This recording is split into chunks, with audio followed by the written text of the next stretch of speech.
Saya ditanya wartawan Newsweek, New York Times dan lain-lain, yang menanyakan pada saya kapan Mr. Soeharto akan stand down, akan step down. Saya mengatakan, listen to me, in a matter of days, not weeks, dalam hitungan hari, bukan minggu. Betul ya, percaya saya gitu. Memang 5 hari setelah itu memang artinya Pak Harto itu stand down, step down, karena beliau apa? Beliau negarawan, tidak ngotot. Ya. Nah, yang satu ini, ya kita akan nilai sendiri. Ya. Sampai Rocky Gerung mengatakan, iya itu ini itu, nah, saya kira memang maklum lah ya. Kalau dikatakan lebih gawat lagi mungkin dipakai Rocky Gerung ya. Jadi kita terima kasih Pak Rocky Gerung. Ya. Nah karena itu singkat saja ya, kami ini insya Allah akan membuat sebuah pernyataan dari waktu kami beberapa hari. Ya, nanti editor in chiefnya beliau, ya, saya kasih masukan, Pak Ahmad masukan, Faisal Basri masukan dan lain-lain.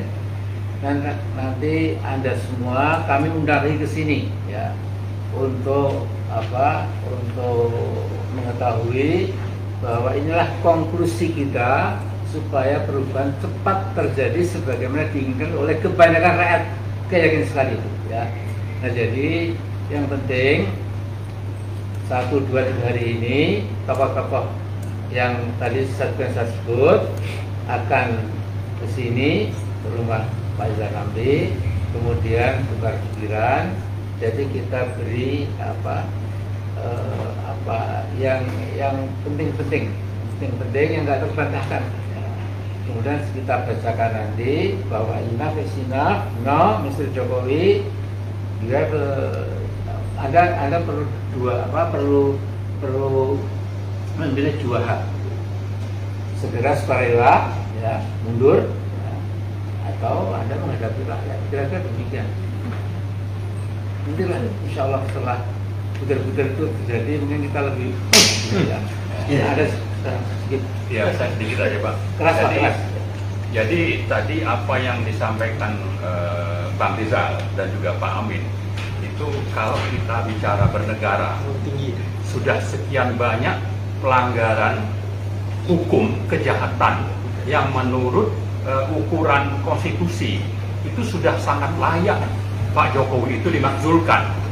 Petisi 100 punya sekian banyak daftar bahwa pelanggaran dan kejahatan yang dilakukan Jokowi itu sudah lebih dari cukup untuk beliau itu oleh DPR segera diproses pemakzulan menurut pasal 7A. Nah, tapi di sisi lain kita tidak melihat prospek bahwa DPR akan melakukan sesuatu.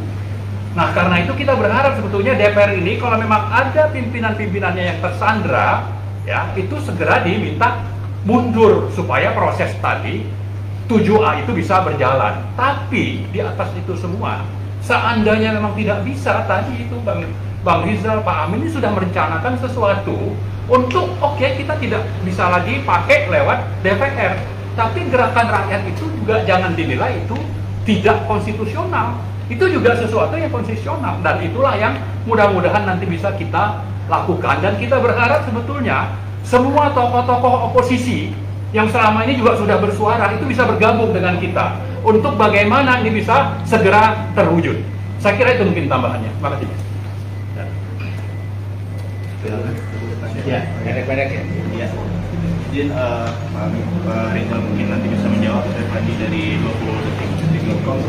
Mau tanya sebenarnya apakah tadi kan menyinggung gerakan menurunkan Soeharto begitu di tahun 98, lalu tadi menyinggung bagaimana Jokowi telah melakukan KKN, menerus demokrasi begitu. Apakah yang dimaksudkan nanti ini akan merencanakan suatu gerakan massa, suatu gerakan mengarahkan massa yang banyak untuk menurunkan Jokowi secepatnya, atau bagaimana gitu Pak, detail dan rencananya ini gitu. Makasih Pak. Yang penting itu kan kesamaan hati dan pikiran antar para tokoh di berbagai kota sudah nyambung. Perasaan kita sudah sama, hati kita, pikiran kita sudah sama, dan bukti-bukti tentang pelanggaran konstitusi Jokowi sudah lebih dari itu, ya kan, bahwa itu tergantung Jokowi apa sadar diri sebelum semua jadi gugur atau akhirnya akan berubah jadi kekuatan rakyat yang membantu. Karena kondisi objektifnya sudah matang, itu nggak perlu lama-lama banget. Iya kan?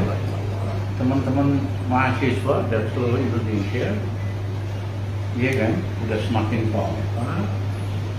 Tokoh-tokoh guru kemarin, lihat aja.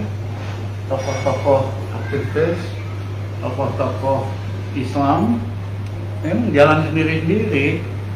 Tapi ketika waktunya tiba, semuanya akan bersatu bagaikan air bah. Ya,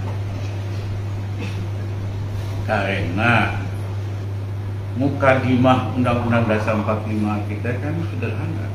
Tugas pemimpin itu mencerdaskan rakyat, memakmurkan rakyat.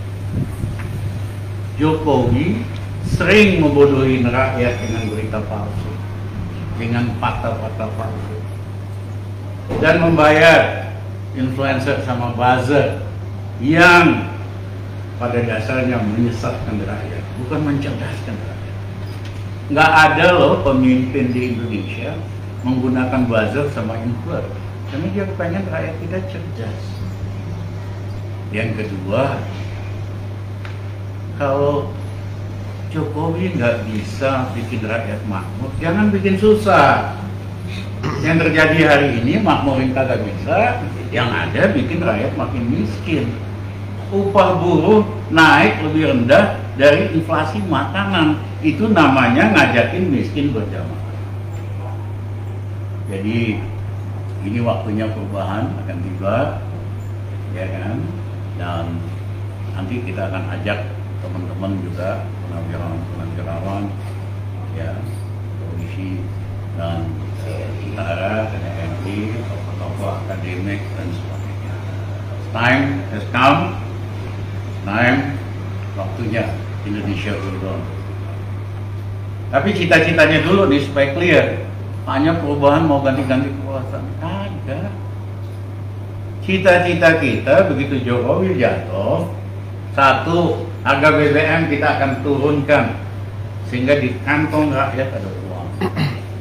Yang kedua, tarif listrik kita akan turunkan ke posisi 3 tahun yang lalu sehingga cicilan listrik rakyat berkurang 30%, ada uang di kantong.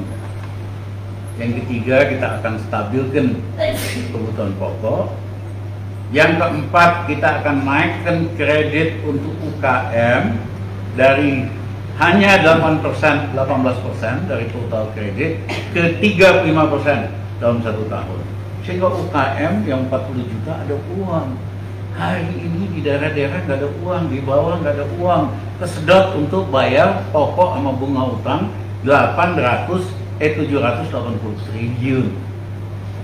Kita beresin soal utang benar.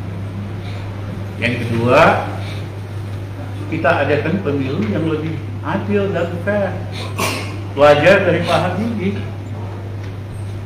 Pak Habibie hanya 6 bulan persiapannya, nggak perlu lama-lama. Yang dia lakukan, Ketua KPU, Bawaslu, tokoh independen, anggotanya dari partai-partai supaya bisa saling ngawasi. Bukan hari ini sengaja dipilih ormas supaya gampang diatur. Yang ketiga, tidak ada lagi threshold sehingga pemilihan presiden, gubernur jadi lebih kompetitif, faktor uang lebih berkurang, dan yang terakhir, nggak ada lagi tuh box dibawa dari TPS ke kecamatan, disitulah kecurangan dilakukan. Nanti dari TPS 85.000 langsung ke satelit, rakyat monitor lewat handphone. Biayanya pun sepertiga dari yang mereka minta biaya buat 2024 90 triliun. Kita udah hitung cukup 30 triliun. Jadi teman-teman, itulah arah perubahannya. Ini waktunya kita berubah. Capek kita semua ngulangin kasus yang sama lagi, Mas Amin. Ya, Iya. 25 tahun yang lalu kan kita yang ngomong KKN, iya kan? Ini lebih parah lagi. Ini lebih parah lagi. Masa 20 tahun lagi kita masih ngomongin yang sama? Kapan ini bangsa maju? Jadi harus ada shock therapy, harus ada yang dipenjarain habis ini. Ya, pemimpin seperti di Korea. 5 mantan presiden, 3 jenderal, 5-5-nya dipenjara karena korupsi. Hari ini gubernur, presiden, perdana menteri di Korea kagak ada yang berani macam-macam. Sibuk ngurusin rakyatnya, makanya rakyatnya maju. Indonesia perlu shock terapi karena penyakit KKN ini udah ganas selama Jokowi dibiarkan berkembang biak.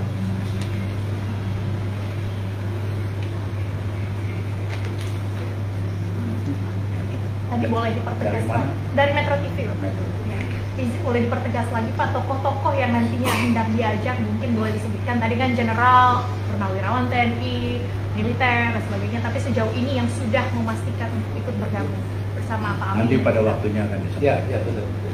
Berarti masih dalam. Nah, sebetulnya kan komunikasi selama tahun terakhir berjalan. Amin keliling-keliling seluruh Indonesia, saya juga seluruh Indonesia, ketemu profesor di Jogja, di Surabaya, di Makassar. Pada dasarnya mereka sudah sepakat perubahan. Misalnya dosen-dosen, rektor, ketua yayasan universitas swasta udah capek, lebih dari setengah mahasiswanya kagak bayar 2 tahun. Ya, yayasannya bleeding. Dia pikir Jokowi bisa nyelesain ekonomi, mahasiswa normal lagi bisa bayar, kagak. Itu profesor-profesor, rektor-rektor bilang, Mas Rizal, lebih cepat lebih bagus dah, ya, supaya mahasiswa bisa normal lagi, kita bisa hidup normal lagi. Jadi kali ini banyak profesor universitas yang akan ikut. Jenderal, tokoh-tokoh termasuk yang dari daerah, termasuk juga ada Pak Amin. Tentunya kita kan barusan launching petisi 100, itu jelas akan bergabung. Di sana ada misalnya Pak Legend Yayat, Legend Soeharto, Pak Sunarko dan sebagainya, dan juga sejumlah akademisi dari kampus-kampus, dan bukan cuma di Jakarta, ada dari Bandung, Surabaya dan seterusnya. Sehingga kalau orang Jakarta kan bilang, apa, lu jual gue beli, katanya gue borong. Mudah-mudahan seperti itu. Kita kan dengar-dengar.